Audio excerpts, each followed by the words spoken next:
are among the guests invited to hear how taking part in community events can bring significant benefits to tourism and to the community. Valerie Blake, who's the development manager of Northern Ireland's Brushain Britain in Bloom Group, is in Guernsey to talk tonight about being consistently successful in the Royal Horticultural Society competition. And she's with us now, along with Marguerite Talmage, who's a member of Floral St Peter's Group. Of course, St Peter's is representing Guernsey in the large village group in Britain in Bloom competition this year. Good morning to you both. Good morning, Kay. Now, Valerie, first of all, your first time to Guernsey, what do you think? Very excited. Flew in yesterday, Kay. Everyone has been lovely, and I've been learning a little bit about the island, which is fabulous. So my job, hopefully tonight, is to try and inspire and enthuse and motivate the group. But I really don't think they need a lot of that. They're doing such marvellous work on their own and have been very successful in their own right. So tell us a little bit about Brushain. What's the village like? Brushain is a little village set at towards the North Antrim coast, about 20 miles from North Antrim coast and about 25 miles from Belfast. So setting the scene in County Antrim, the village has a population of about 4,500. The Slemish and the Brushain electoral ward of Ballymena Borough Council. The village works totally independently. We have a great relationship and rapport with our local council and other authorities. But the people in the village work non-stop and give thousands of voluntary man-hours per year just to make their place a nicer place to live. And what sort of awards have you won in Britain in Bloom? Well, we covered the social, economic and environmental community development, and the awards is under the environmental wing. So since 1987, from the group was formed, they have won numerous awards such as the Northern Ireland Amenity Council, Ulster in Bloom, Britain in Bloom, Europe in Bloom, Queen Mother's Birthday Award, Northern Ireland Tourism Award, British Urban Regeneration Award, Calor Village of the Year, Colonel Saunders Award, numerous environmental awards for their achievements. So what's the secret of your success? How do you do it? Community involvement and everyone working together and pulling together. And you ask anyone on the streets and they say it's just darn right good fun being out there working together, and it gives them a new lease of life working together, and it's a feel-good factor. But it's hard work, isn't it? I know how hard Marguerite and her and St Peter's Group work, and it seems to be around-the-clock things that are almost all, very time-consuming. How do you get people to do it? It is. It's hard work. I'm the only paid employee. Everyone else works on a voluntary basis. So when they hear me on the phone, they go, oh, not again, she's after something. But I think it's in the way that you approach someone. 9 times out of 10, if you ask someone directly to help, they're not going to say no. And they see the benefits. Tourism has increased. The local traders' businesses has benefited through the economy of visitors coming into the village. And it's a nicer place to live. So everyone's getting the benefits from the work and the achievements that has taken place in the village. So you're saying that because you win all these awards, the news spreads and people think, oh, that must be a pretty village to visit, we'll go and see it. It's a sought-after village, to visit, but also now to retire, and we have an ageing population. But that was a little bit of a concern. But what we have seen now is we are on the commuter belt between Londonderry and Belfast. So actually we have a lot of young professionals moving into the village. And with young professionals, they're having young families. And they're being introduced automatically to our community development. We were concerned how they were going to integrate. But with young families, they're going to the preschool playgroup. They're maybe joining the dance class, the fiddle school, so they are being integrated straight away into community life, so everybody is sort of working in well together in the village. It sounds like you're a very motivating person. They never say no to you, do they? Well, not very often, no, but I think I enjoy my job. They enthuse and motivate me, so that helps. Now, Marguerite, what exactly is happening tonight? I mean, how has all this come about? Well, actually, this has come about thanks to Nigel Clark from Kew Patio Plants. He, as you know, is from Northern Ireland, and he was on a visit home, I think, towards the end of last summer, and he thought he'd just do a bit of investigation work. He knew that Brushain had won the large village category, and he thought he'd go and spy it out and come back and tell us what they'd done and bring some photographs. So he went and looked at the village, and he thought it was lovely, and he took some photographs, went away and thought about it that evening, and decided he should go back and introduce himself properly and say, I'm from Guernsey and I'd like to know how you did it. He met Valerie, and as a result of that meeting, Valerie's here today to come and talk to this meeting we've got this evening. It's being hosted by Floral Guernsey Council, Kew Patio and ourselves, Floral St Peter's, and we've invited all our states members, and I'm delighted to say that although they're very busy, we have something like 10 or 12 deputies coming along to listen this evening. All the parish representatives and some people from the schools, and of course the floral groups and other interested parties who we think would really learn something from listening to what Valerie's had to say. And is this for future Floral Guernsey competitions? Because St Peter's is already chosen to represent Guernsey, isn't it?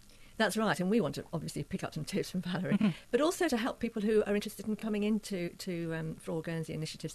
4 of the parishes don't take part at the moment, and I know Floral Guernsey Council would really like them to get involved. And so hopefully, listening to what Valerie has to say, they may feel a bit encouraged to do so. But after Valerie's spoken, we're going to have a brief break for a buffet supper, and then we have a panel a debate called What's in it for us? And on the panel we have Deputy Mike O'Hara as Minister for Culture and Leisure, who do put funding into Floral Guernsey initiatives. John Woodward, who is Vice Chairman of the Council and also a Britain in Bloom judge. Valerie and Nigel Clark. And we're hoping that we'll get a good debate going on how we can all benefit from, as parishes and community, because we've got Herm coming over too, from taking part, and how maybe Floral Guernsey Council and the states could help us. It's probably not news to you that a community can benefit from Floral Guernsey and Britain in Bloom initiatives, because you've been saying this for a long time, haven't you? Yes, indeed. And I think we are very fortunate in St Peter's that we do have a great community spirit going and a lot of support. And I think I agree completely with what Valerie said, that if you're enthusiastic and encourage people to take part, if you ask them nicely, most people actually do like getting involved. Valerie, I wonder, are there some people who actually don't want to get involved because they're just too busy and they've got bigger fish to fry, and their lives are too busy to sort of get down and plant some pots and stick them outside their front door? Yeah, well, in some instances that is the case. There's people like to do different things. We have people who just like to sit on committees and be involved in what a committee is about. We have people who don't like committees, who prefer to be on the ground, mucking in, getting their hands dirty. We identify people, for example, there's another gentleman who likes to prepare our quarterly newsletter, and that's his niche. He looks after that. But we're very good at identifying people who are about to retire, who could do a specific job, and we go along to them and ask them nicely face to face, and we usually get them to come on board. The standing joke is that you never leave the committee, you actually die out of the committee. Marguerite, you said a couple of times that people have been invited to go tonight. Does that mean that it's now closed and those who are going know they're going? Technically, yes, but if anybody would like to come along and they either haven't had an invitation from us or would just find it interesting, please get in contact with me. I'll give you my mobile number, which is 07911 719 081. The evening starts at 7 and it's at the Coattails, but I would like to hear from anybody who would like to come. I think one of the main things that we want to get over tonight too is that Britain in Bloom and Floral Guernsey isn't just about planting flowers. There are 3 core pillars in the Britain in Bloom and Floral Guernsey criteria, and they are horticultural achievement, environmental responsibility and community involvement. So it's quite a broad spectrum now. It's moved on a long way from just nice window boxes and hanging baskets. Now I'd like to know what you're going to show Valerie for the rest of the day.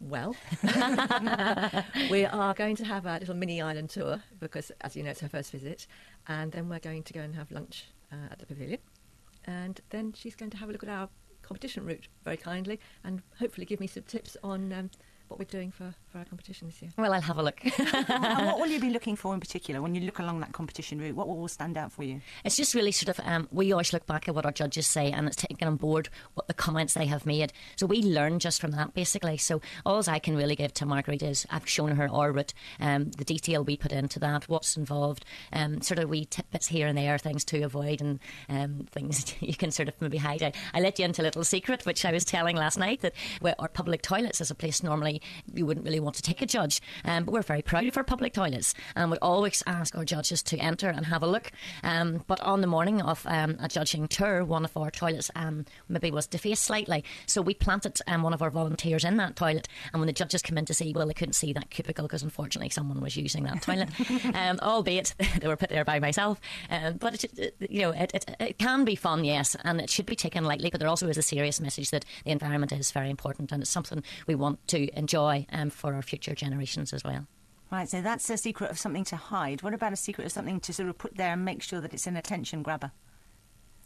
It's showing the community involvement section. It's okay having the flowers up, but you've got to show how people work together. We are very, very fortunate that we have a population of 4,500, and on the membership of our groups we have 1,800.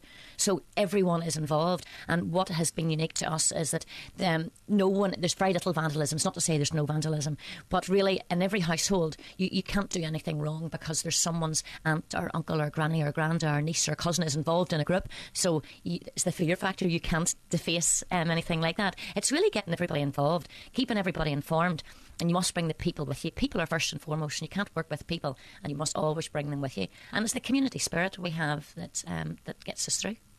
We've got quite a good community spirit in Guernsey. I think, yes, we're very lucky here in all the parishes, and I think people who live in Guernsey are proud of the island, aren't they?